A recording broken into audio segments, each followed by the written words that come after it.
Ciao a tutti, bentornati su Broken Stories, da Flavio Troisi, il sottoscritto, che oggi vuole recensirvi e presentarvi due libri diabolici.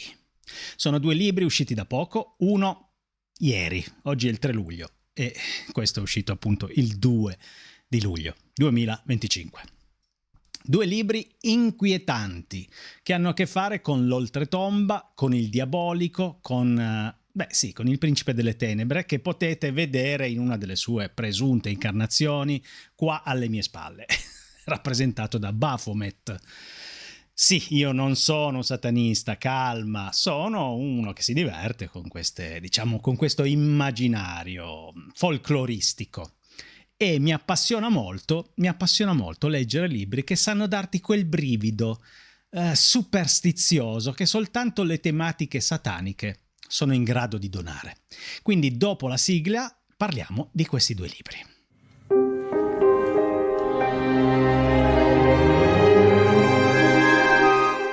Come sempre vi ricordo che i libri che vi recensisco potete acquistarli andando qui sotto in descrizione e cliccando sui link che vi metto a disposizione. Io ci guadagno una piccola percentuale che a voi non costa nulla perché sono affiliato ad Amazon. I libri più belli, attenzione, finiscono anche nel mio shop all'interno di Amazon, che è una selezione del meglio del dark e dell'immaginifico e di altri oggetti che potete magari andare a curiosare. Vi consiglio di frequentare il mio shop perché lo aggiorno piuttosto frequentemente. Dateci un'occhiata.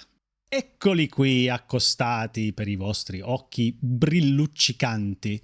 Un libro antico, Le confessioni di un peccatore eletto, e un libro nuovissimo, firma qui di Claudia Lux. Allora ragazzi, qui bisogna chiarire che si tratta di due libri altrettanto belli ma molto molto diversi tra loro.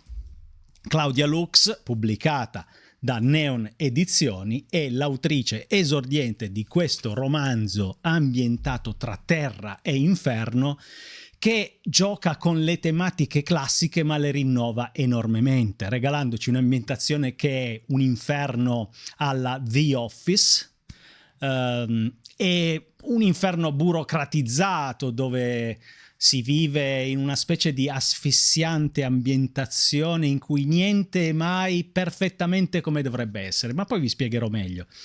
E poi abbiamo Le confessioni di un peccatore eletto di James Hogg, che è un romanzo del 1824 ambientato nel 1700 e che, a mio modo di vedere, sarebbe piaciuto tantissimo a Lovecraft. Perché?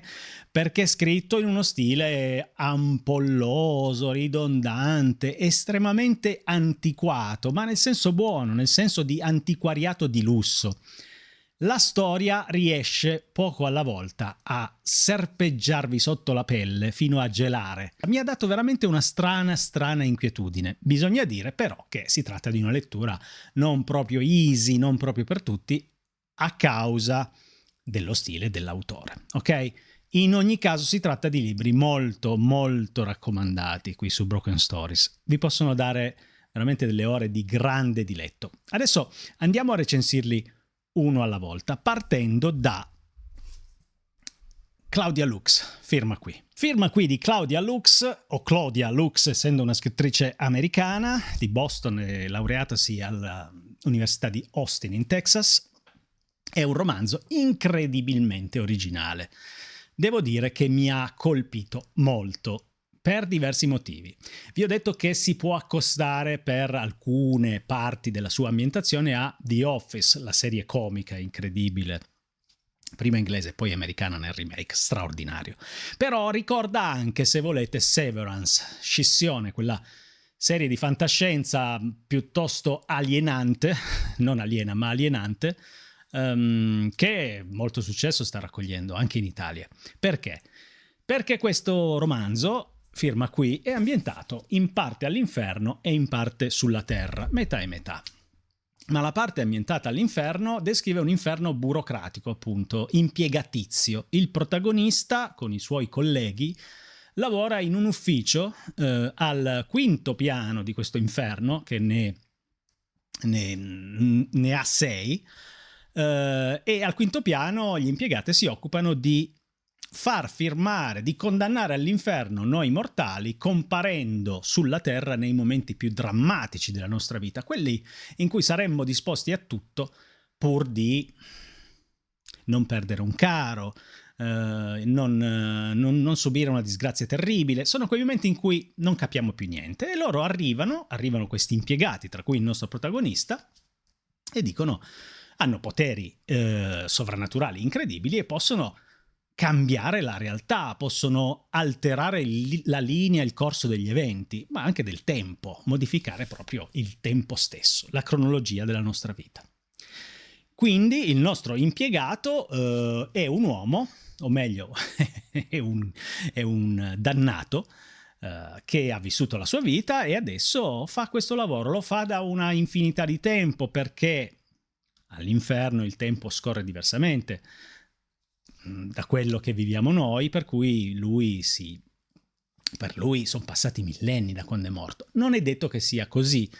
Lui della sua vita precedente, come tutti gli altri dannati, non ricorda nulla, perché quello che succede all'inferno è che poco alla volta la memoria della vita sulla terra si dissipa, si disperde, e questa è anche una delle condanne subite dai dannati. Il nostro ha avuto una carriera che l'ha portato dal secondo piano dell'inferno, dove praticava torture inenarrabili, terrificanti, che si intravedono nel corso della lettura. C'è una specie di fabbrica, una catena di tortura, mettiamola così. Al suo fianco c'è anche un serial killer che di questo lavoro, un ex serial killer in vita, ecco, diciamo, che di questo lavoro si pasceva enormemente. I momenti horror che trapelano tra una pagina e l'altra sono effettivamente molto molto atroci, si può dire, ma il tono generale del romanzo è invece quasi da commedia macabra. Ecco, no, ma senza quasi, è una commedia macabra in cui il nostro protagonista sta cercando di fare carriera, ottenendo sempre più firme sul tablet che gli è stato fornito dall'inferno e quindi dai suoi superiori, in un'ambientazione veramente grigia, in cui ci sono riunioni, in cui ci sono email e tutte queste, insomma, un inferno impiegatizio. Quando arriva una ragazza, una neo, diciamo, assunta, che viene anche lei a sua volta dai piani bassi, che porterà un po' di scompiglio nella sua routine quotidiana, anche perché il nostro sembra un agnellino, diciamo un subordinato tipico dell'inferno impiegatizio infernale, ma ha i suoi piani, diciamo, ha degli obiettivi reconditi. In parallelo seguiamo la vicenda della famiglia Harrison, che come tutte le estati si reca nel cottage di campagna in riva al lago, di proprietà del marito, ma la famiglia, diciamo, è composta appunto da un marito, una moglie, due figli, un uomo, un ragazzo e una ragazza, lei molto 14enne, molto insicura, che fa amicizia con una ragazza, una splendida ragazza che ha un paio d'anni più di lei, che decide di diventare la sua migliore amica e riesce in qualche modo a finire per essere coinvolta in queste vacanze, le solite vacanze, ma perfette, in riva al lago, in una bellissima casa della famiglia Harrison.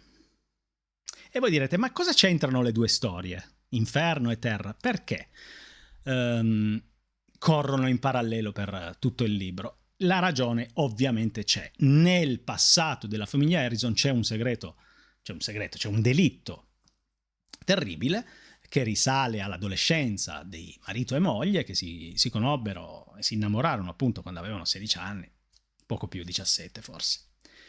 Non vi racconto niente di più, perché sicuramente scoprirete leggendo che le vicende si intrecciano in una maniera degna di un thriller psicologico, non di un horror, ma comunque, diciamo, la componente infernale è sicuramente molto abbondante, molto ricca, perché metà del libro è ambientato lì, in questo strano inferno che è bellissimo scoprire, e devo dire che è anche molto originale, perché è un inferno fatto di, come vi dicevo, di conti che non tornano mai esattamente, che posso dirvi, di condizionatori d'aria che funzionano sempre male, di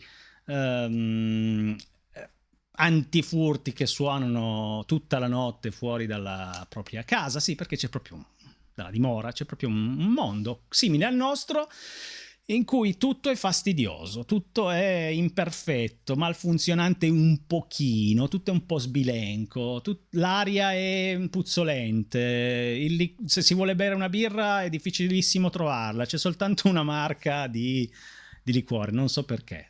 Lo Jägermeister, all'inferno bevono solo Jägermeister, non so, forse a Claudia Lux o è molto simpatico o è molto antipatico questo brand, non lo so. È un posto in cui, cioè, è l'inferno, è un inferno molto moderno, molto kafkiano anche se vogliamo, ma sicuramente molto influenzato da The Office e secondo me anche Severance, Scissione. Quel tipo di ambientazione, quel tipo di rapporti.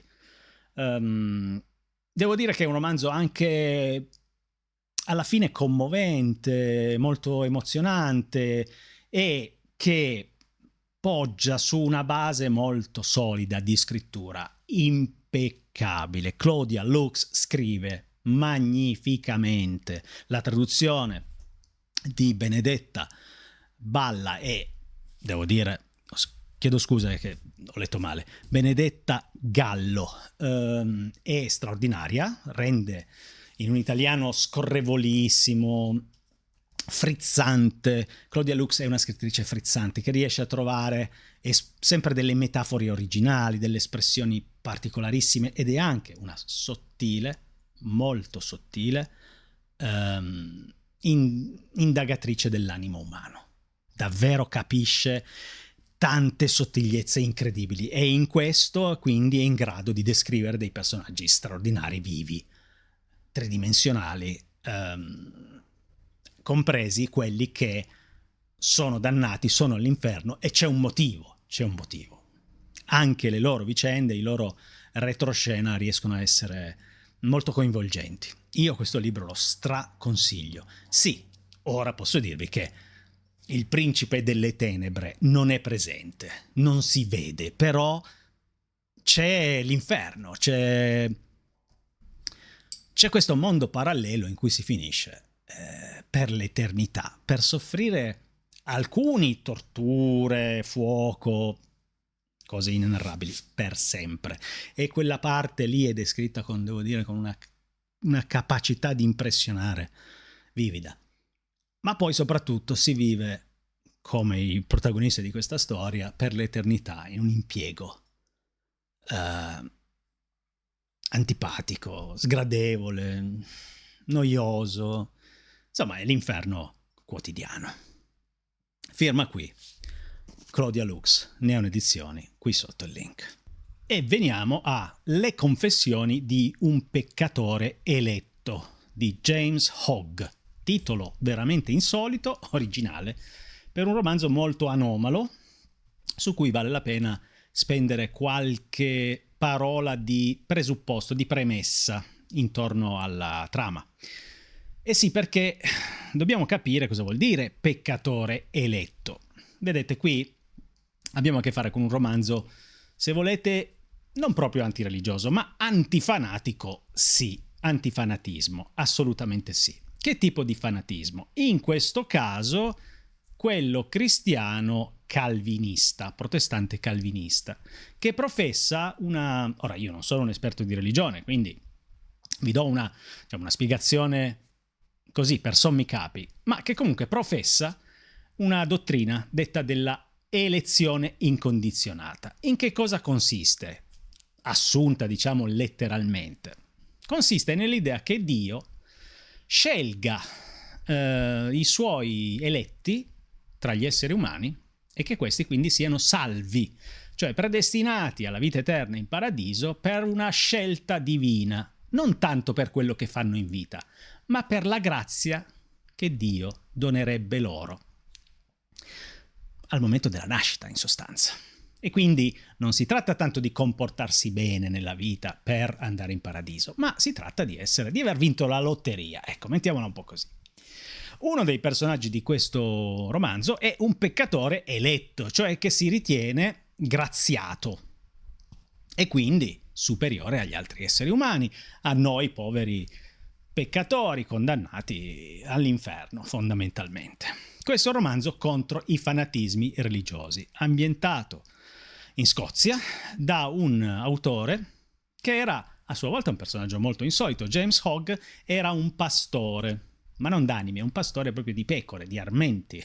Era un uomo della plebe, il quale ebbe l'ardire poi di dedicarsi come autodidatta alle lettere e anche di spiccare per la sua eccellenza nella poesia e nella prosa, e se ne accorse, tra gli altri, Walter Scott, il grande romanziere, che divenne un po' il suo padrino e che quindi, grazie alla sua, ala protettiva, gli permise di entrare nel milieu letterario di Edimburgo, dove però, comunque, il nostro James Hogg fu sempre un po' considerato un outsider. Soprattutto fu considerato frutto dell'opera di un letterato grossolano, questo Le confessioni di un peccatore eletto, e sì, perché, uscito nel 1824, ebbe l'effetto di scandalizzare la bella società del tempo.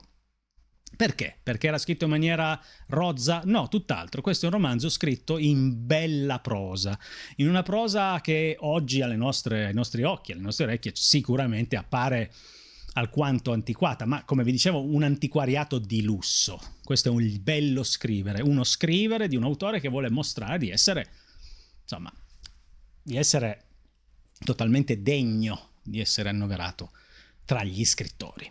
Quindi una prosa anche un po' magniloquente, ampollosa, che si scherma e si fregia di espedienti retorici raffinati.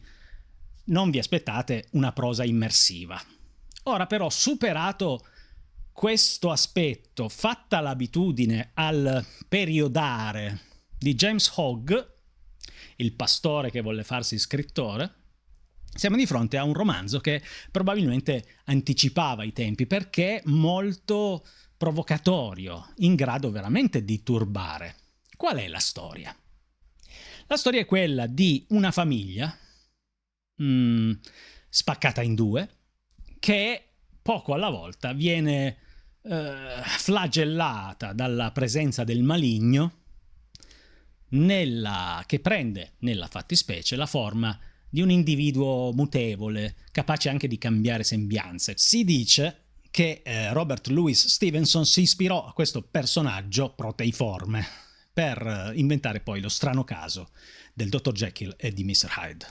Ora andiamo un po' più nello specifico di una storia davvero singolare, davvero inquietante.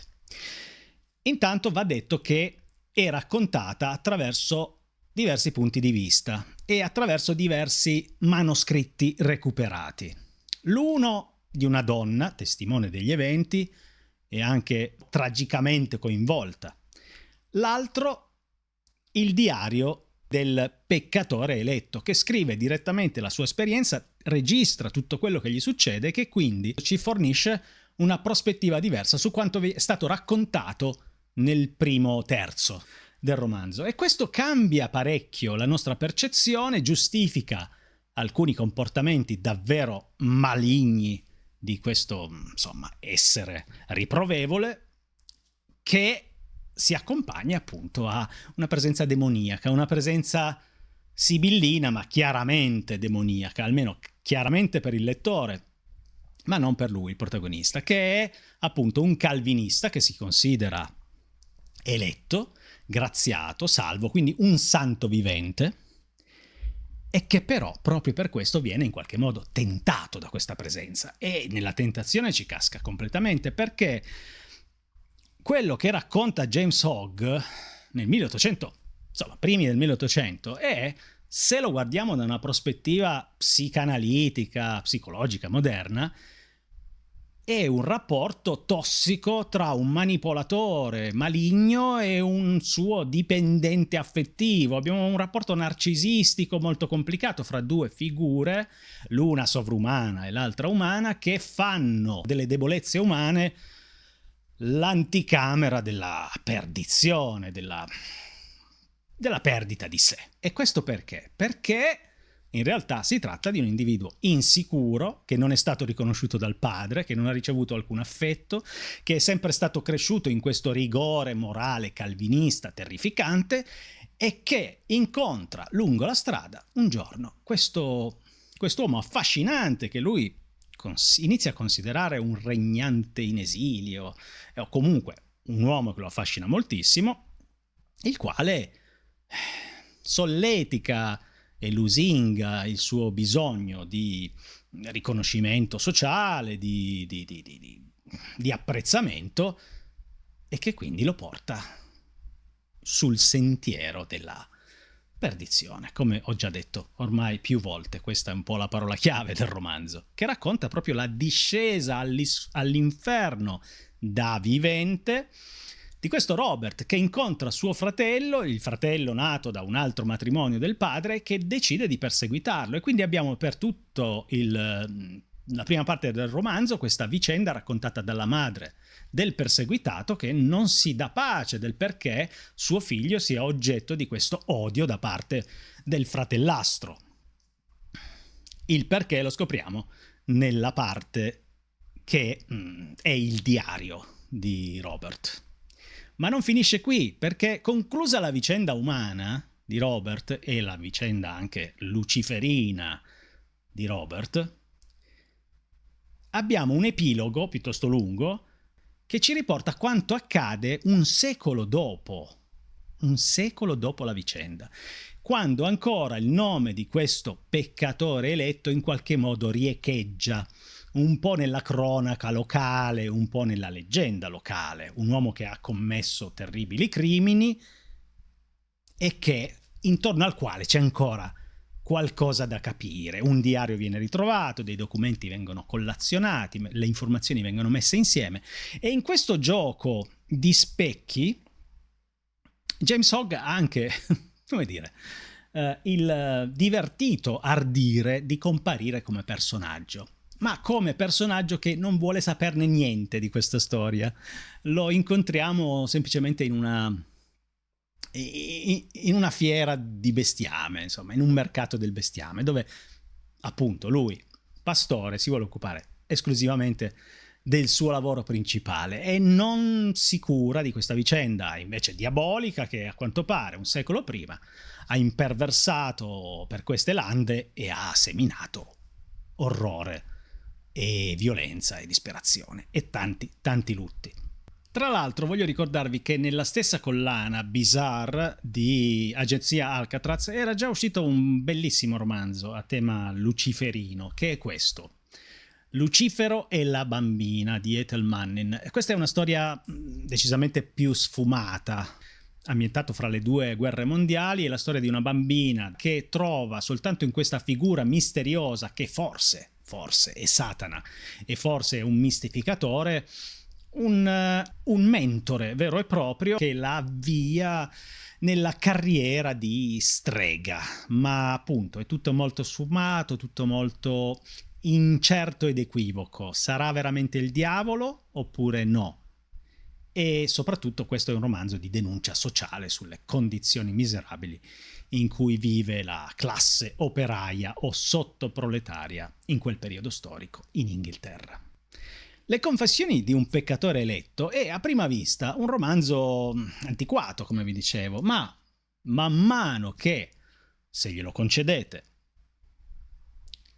procedete nella lettura, ecco che scoprite allora una narrazione inquietante, davvero inquietante, che toglie il respiro in certi momenti, perché l'accanimento con cui questo peccatore eletto si scaglia contro le sue vittime senza un apparente perché, eccetto questo fanatismo terrificante, vi toglie proprio il respiro, vi toglie anche il sonno, se volete. Posso immaginare che, letto nella prima metà dell'Ottocento, questo fosse veramente un romanzo estremo, un romanzo scioccante, sconvolgente, più che controverso, un romanzo maledetto. Ecco, senz'altro un romanzo maledetto. Letto oggi, grazie a questa riedizione di Agenzia Alcatraz, nella collana Bizarre, ecco che risulta una lettura molto curiosa, molto particolare, eccentrica, folcloristica, metteteci quello che volete, ma sicuramente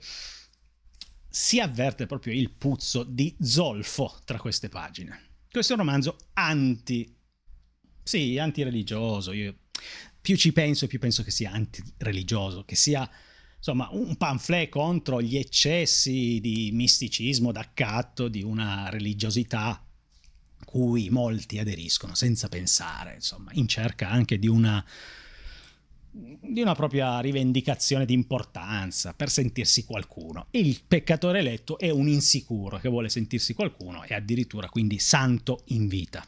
Va ancora precisato che questa edizione si avvale di due, interventi, due partecipazioni curiose. La prima è quella di James Hogg, ma non James Hogg lo scrittore, ovviamente, ma un pronipote dello stesso, il quale James Hogg si chiama a sua volta, ed ha